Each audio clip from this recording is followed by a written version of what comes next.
Hi Libra, this is Jav. Welcome pa sa ating channel. Gamitin ang reading na ito bilang gabay lamang. Kung naka-resonate kayo, comment down. Kung hindi kayo naka-resonate, ibigay niyo po sa iba kasi general reading po ito. This is for you Libra.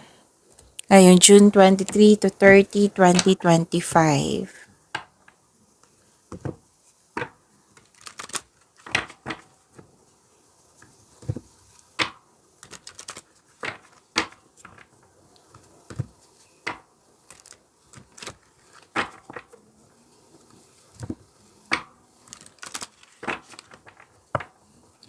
Para po ito sa iyo, Libra, ngayong June 23 to 30, 2025.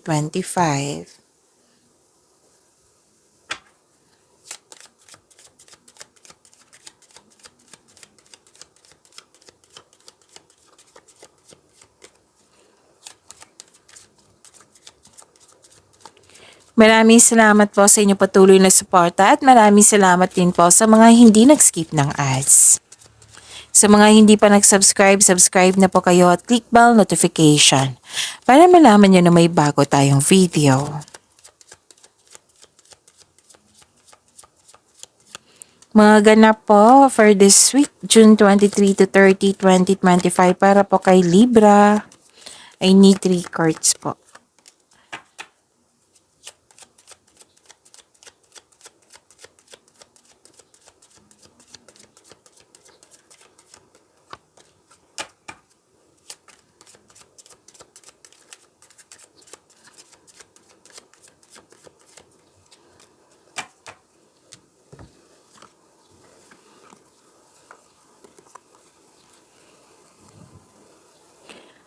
Libra, may malaking influence ang isang babae sa week na ito. Pwedeng kayo ito or siya. Tapos may biglaang pagbabago po. Oo. May new beginning po ako nakikita dito. Biglaan po. Biglaan. At may importanteng sikasuhin kayo sa malaking building. May nakita rin ako ditong concern sa isang mataas ang ego, mahirap kausap. Pwedeng gusto nyong mapag-isa muna, space.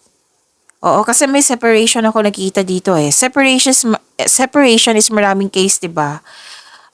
Separation, pwedeng separation of responsibilities, pwedeng separation na magkakaroon ng long distance relationship. Pwede din na literal na separation. Pwede din na separation na, yun nga, yung sabi ko kanina na gusto nyo mong pag-isa para makapag-isip at magpahinga.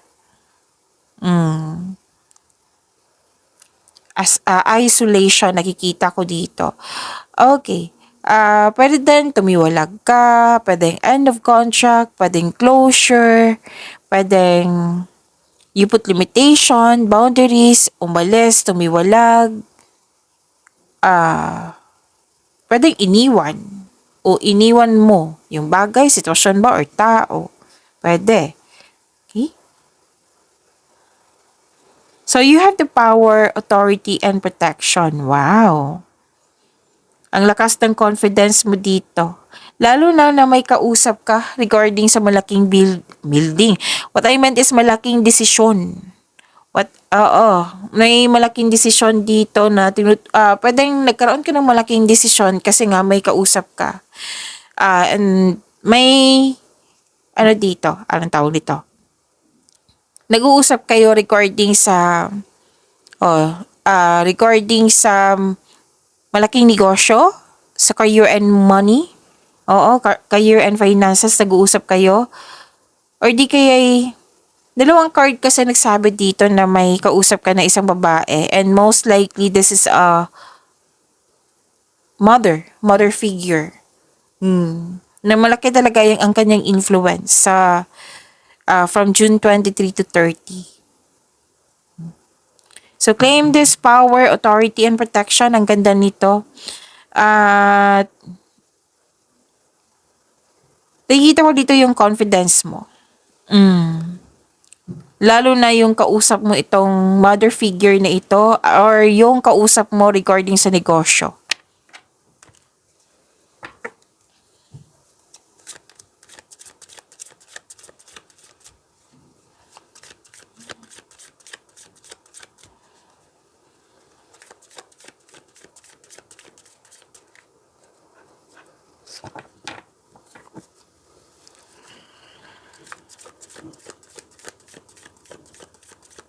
Energy po para kay Libra from June 23 to 30, 2025.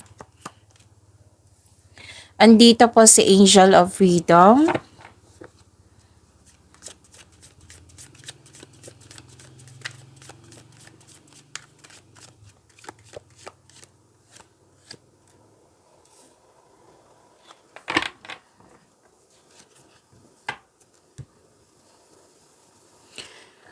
Kung may napansin kayo na repeating message dito, or di kaya'y, like for example, nanood kayo sa isang video, tapos dito rin, tapos naulit yung mensahe, yan po yung pinupush ng course na kailangan yung bigyan ng atensyon, solusyon at aksyon kung maaari po. So ano yung energy ni Libra? May paalala ang card nyo po dito, Libra, na sana'y yung gawin nyo is freedom, to release and freedom, magkaroon ng healing. Kasi nga, nakikita ko dito na pwedeng magiging busy kayo for this week. Ang paalala ng card dito na huwag mag-overspend sa trabaho. Kailangan ng pagbalanse. Time management. Okay? Time management. Kung expected nyo na may floated kayo ngayon, maraming ginagawa, time management. Ask for help para hindi mo dala lahat yung gawain. Time management, ika nga. Malalaman mo yan na ito yung oras, saktong oras para may panahon ako sa sarili ko, panahon sa pamilya, hindi lang puro trabaho.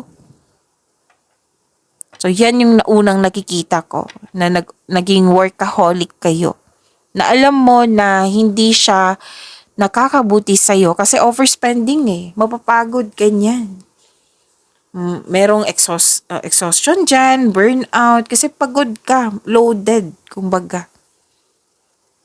So, ang sabi ng card dito, make it balance. Time management kailangan. May nakita rin ako dito ng ilan sa inyo, nag-overspend sa pera or sa material na bagay. So, same pa rin yung sabi ng card. Balansehin. Wala namang masama sa mga ginagawa, lalo na sa nakikita ko dito, pwedeng sa trabaho to. Hindi talaga masamang magtrabaho, pero masama na kung sobra na. Diba? Hindi masamang maggasta, pero masama kung sobra na. Kasi ayaw ng card dito na mapagod ka, na mamproblema ka, ang ending mamproblema ka, ang ending mawalan ka ng balanse sa inyong pera. Yan yung paalala ng card nyo dito from June 23 to 30. Na make it balance. So sa mga may balak dyan na maggasta, pag-isipan nyo ng mabuti. Kung karapat dapat ba. Itanong nyo sa sarili mo, kailangan ko ba? Kumbaga, monitor your money, yung pasok at labas. Kasi may sinabi din dito, pag-control ng money.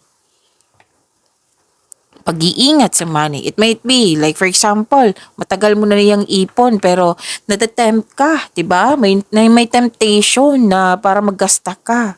Pag-isipan ng mabuti. Pero then may concern ka sa isang tao na naging toxic kasi may nakita ko ditong toxicity, very controlling person. So, kailangan mo ng freedom, right? Pwede din sa buhay pag-ibig to na naging lust over love. L-U-S-T. So, lahat naman tayo dito, adult, huwag kayong mag-alala. So, sabi ng card dito, pag-isipan ng mabuti. Siyempre, dito tayo sa right path. Dito tayo sa right way. So, kung ipiliin natin yung peace of mind, piliin natin yung yung nakakabuti sa atin. Okay? Pwede din na may ginagawa kayo dyan. Yes, example na yung overwork, di ba? O paggasta, yung over, basta over na yan. Basta sobra, hindi na nakakabuti sa'yo. Like for example, kumakain ka ng kumakain ka ng bawal na alam mong bawal. Or alam mong yung kumakain ka na sobra na alam mong hindi siya nakakabuti sa'yo. So, ang sabi ng card dito, free yourself. Kung yung mga nabanggit ko, yung mga sitwasyon pa dyan na alam mong, any kind of situation, basta alam mong sobra na parang inaabuso na yung sarili. So, kailangan mong mag-decide na you have to free yourself. Yan yung sabi ng card. You have your freedom. What I meant is, kailangan mo ng freedom. Kailangan mo ng recovery. Pwede din, para ka nakatali sa isang tao na naging controlling person, naging toxic, diba? So, kailangan mong gumawa ng paraan para makawala ka dyan. Pwedeng andyan siya, na, Miss Jav, hindi naman kailangan na lumabas or umalis kasi, asawa ko siya, or nasa kontrata na ako, hindi pwede. Put limitation. Huwag mong tanggapin yung negativity niya. At mas lawakin yung pag-unawa. Like for example, ano yung what I meant is, each of us may choices. Diba? Choice natin maging mabuti, maging masama. Ang akin lang, kung tao man to, palawakin mo yung, yung understanding na bakit siya nagkaganito, baka may problema to sa health. Kaya siya galit, for example, 'di ba?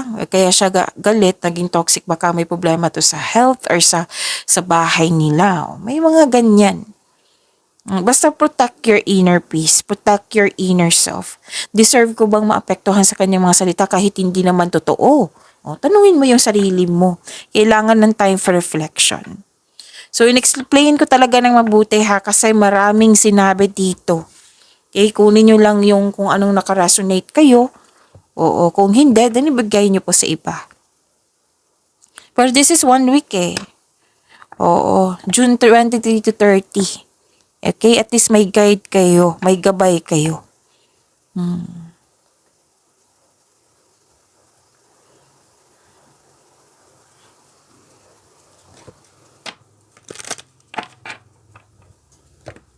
So yung sabi ko kanina sa inyo na kailangan ng kontrolin, i-manage nyo po yung, lalo na yung kaperahan nyo kasi may overspending, di ba?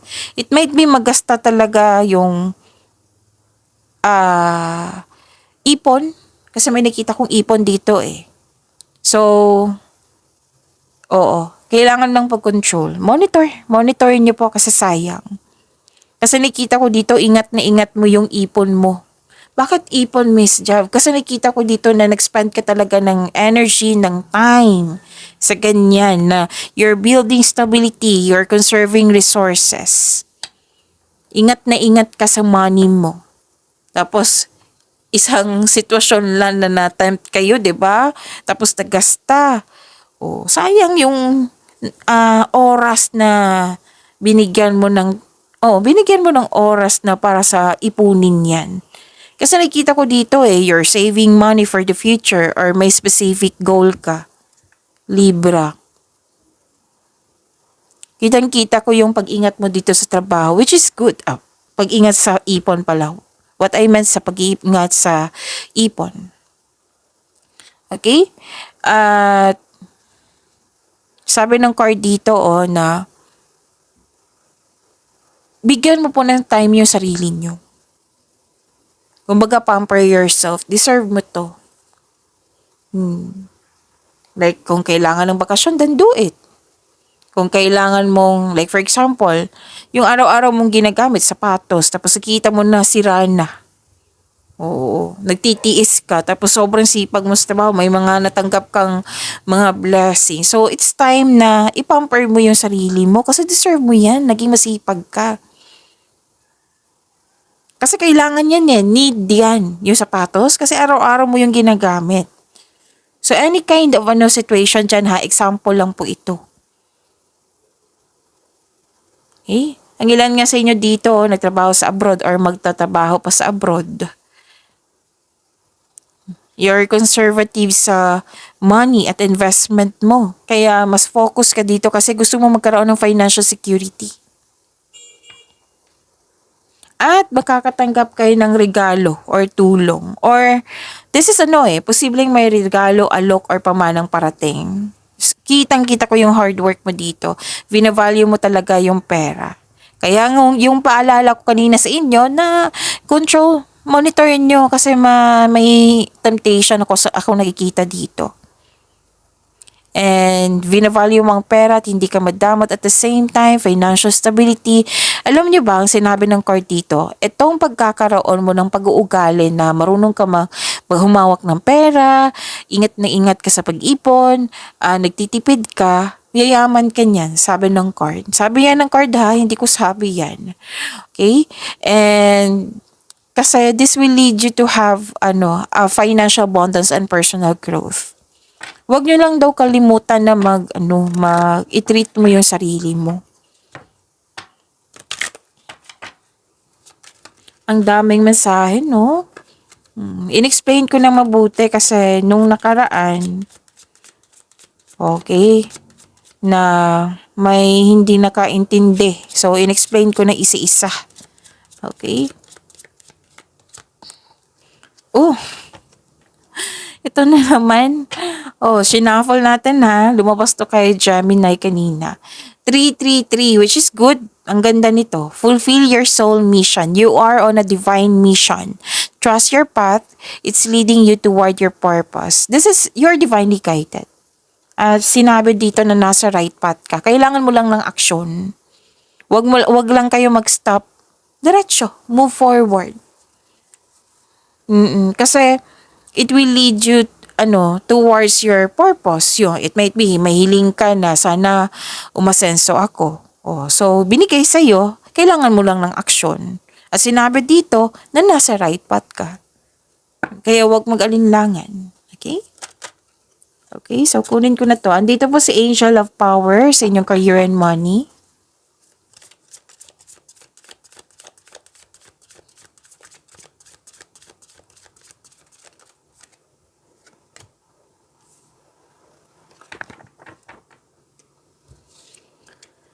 So, ito po yung clarification ng cards dito. Kasi you have the power, authority, and protection. Nasunod yung gusto mo na walang tutol. Ang taas ng intuition nyo. So, kailangan nyo makinig sa inyong intuition. Take advantage kasi mas malakas ang inyong intuition. Ang some of you, nag-self-study, may changes, nakatanggap kayo ng wisdom message. Yung kausap mo dito. 'Di ba? Bumalik yung power mo nang dahil sa nag-uusap kayo. At andito rin yung feminine energy. Sinabi ng dalawang card dito, 'di ba?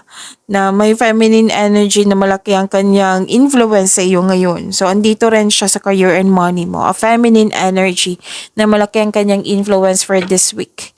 Okay, at awareness. May malalaman kayo sekreto mula sa isang tao. At kung naghahanap ka ng solusyon sa inyong problema, sagot sa inyong mga katanungan, nasa iyo na po, sabi ng card. Trust your own counsel first. So, ang advice ng card dito, follow your intuition in making financial or business decision. So, sabi ng card, know that the answers are already within you. Nasa iyo na po yung sagot. Nasa iyo na yung solusyon. Huwag kayong umasa sa opinion ng iba. Trust yourself.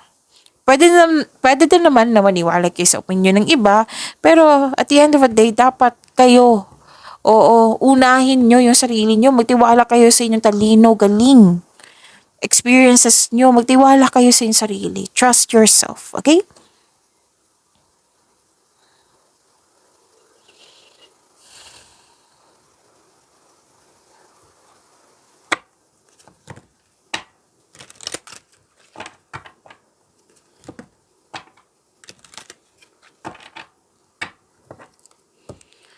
Okay, so this is the clarification of your card here na sobrang alaga mo sa career and money. Yung tatandaan nyo kanina, yung dito na sa energy nyo na sinabi ko na sobrang alaga nyo sa inyong kaperahan, tapos sa pagkakaroon ng disiplina, at pag-iingat sa inyong naipon, yayaman kayo niyan, di ba? Sabi ko kanina, dito rin sa career and money nyo.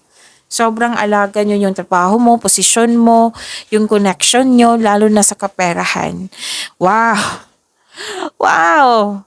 Libra, dalawang card na po nagsabi dito na may feminine energy talaga na malaki ang kanyang influence. Pwedeng kayo ito na malaki ang influence mo sa kapwa mo or pwedeng yung taong yon na malaki ang kanyang influence sa inyo from June 23 to June 30.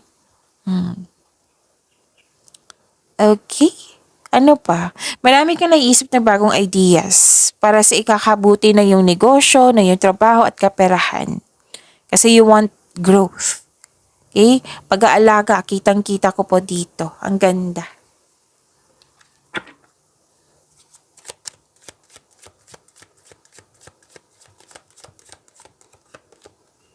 Fast changes.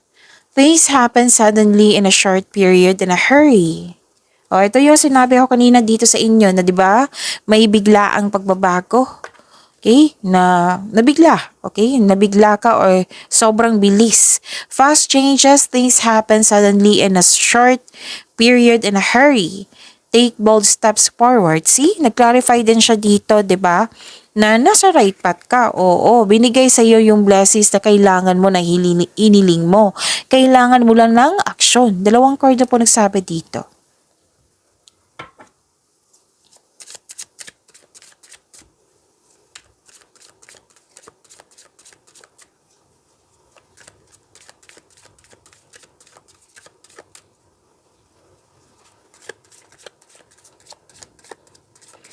Career and money po ni Libra.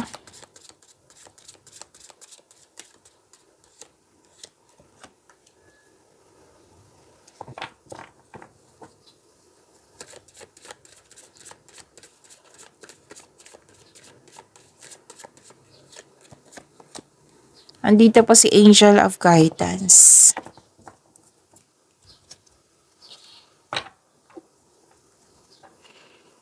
So love life, self-love, partnership, and romance po. May ending with new beginning. Actually, pagtatapos to ng mapait na sinapit. Oo, let's say na burnout kayo last week. Oo, ngayon, tapos na. Magtatapos ng isang mapait na sinapit. Yung sabi ko kanina, kunin ko lang. Yung sabi ko kanina sa inyo dito, na 'di ba may separation na maraming 'di ba maraming case ng sa isang separation. Nakikita ko kasi dito nag-clarify po siya na may pagtatapos ng isang connection sa isang tao or pagtatapos ng paulit-ulit na lang na concern. Kasi nga, nabigyan na ng solusyon, nabigyan na ng sagot. Tapos na. Makabangon ka na nito. So, ito yung pagtatapos sa isang mapait na sinapit. Magaganap po itong pagtatapos na ito kung ikaw ay tanggap mo ang pagtatapos na ito. Ang pagsuko na ito ay lumilikha na isang pakiramdam ng kapayapaan at pasasalamat.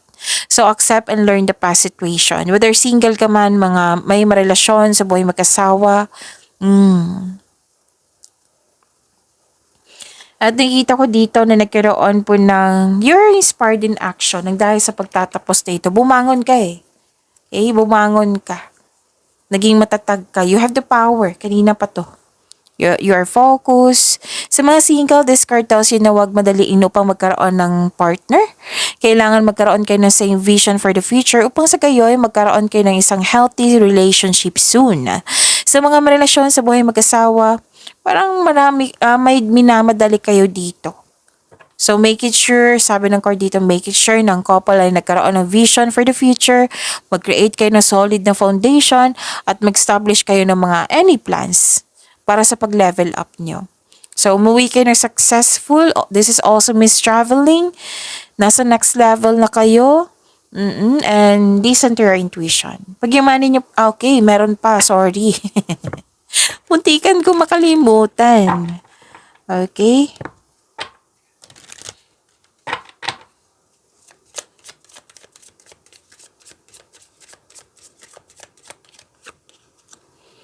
Avoid rushing to fill voids with love. Seek inner fulfillment first. Pag-imanin niyo po yung blessings sa binigay sa inyo, Libra. See you tomorrow. Maraming salamat po.